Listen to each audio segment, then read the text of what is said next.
making headlines today is the story of a 28-year-old businesswoman who's put her eggs up for sale on the internet to help repay her student loans.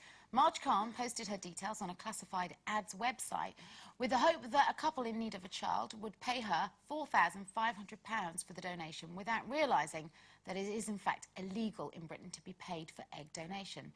Now, while she can no longer go through with the potential sale, her story has raised the question as to whether or not egg donors should be given cash incentives. Now, according to reports today, fertility watchdog the Human Fertilisation and Embryology Authority has said that it's reviewing its policy after conceding that a chronic shortage of eggs in the UK means that couples may have to go abroad in a quest to start their own families.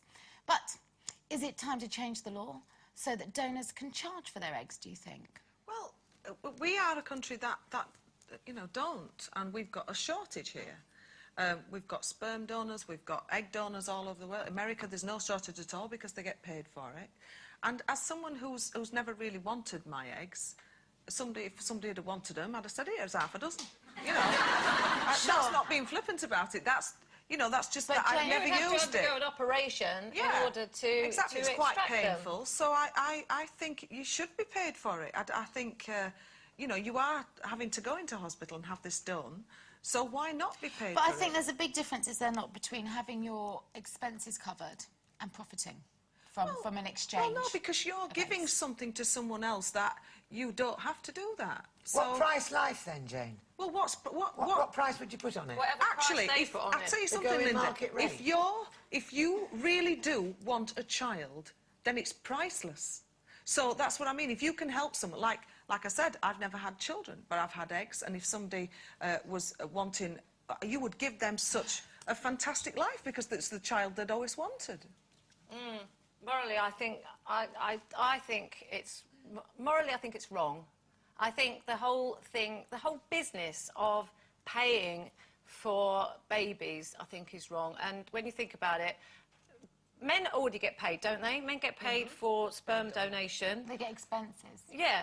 Well, you know, there's still money involved in, you know, trying to create human beings outside of human beings. You know, and I know. I'm with Jane. I don't want children. I've never wanted them, so I don't know what that feels like to really desperately want your own baby either. And who knows what, you know, what would have happened had I felt differently. I probably would have had to pay for it. But you know, deep down inside, I think that it's too much of a big business already. You know, people make so much money out of IVF, and it's well documented that women go for IVF before they've had all the because of the money that's made out of it. What about all those children that haven't got homes that need adopting?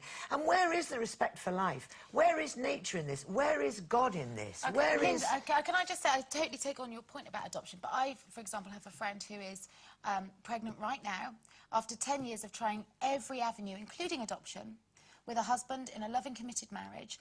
And adoption just wasn't an option to them. It would have taken too long, and they deemed their age inappropriate. So they have had to travel abroad, and they are finally having a baby, and they have had to work outside of the UK. And I think it's wonderful that science has enabled a couple that desperately want a family and would have taken another child and afforded them that chance. I think it's dangerous to talk about individual cases, because actually individual cases, there's a case for each individual couple.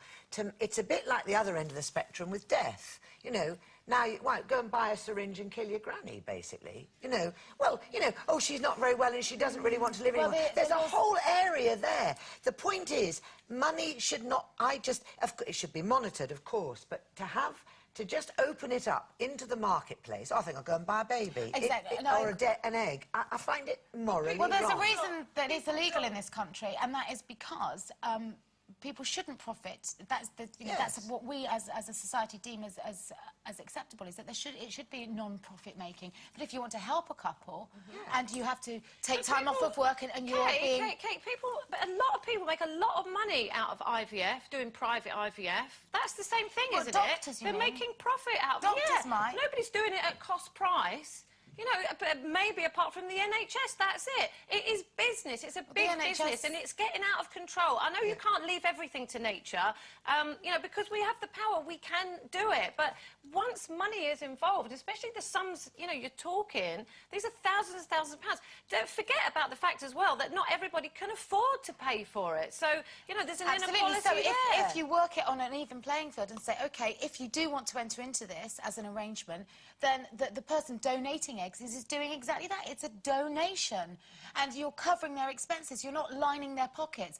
I think karmically, that puts you in a much better place as well. Would you not agree? You see, I always think, if you've seen a couple who have been trying for a baby for such a long time, and then the gift of life comes along, it's priceless. And that's my take on it. Well, let's know what you think. Remember...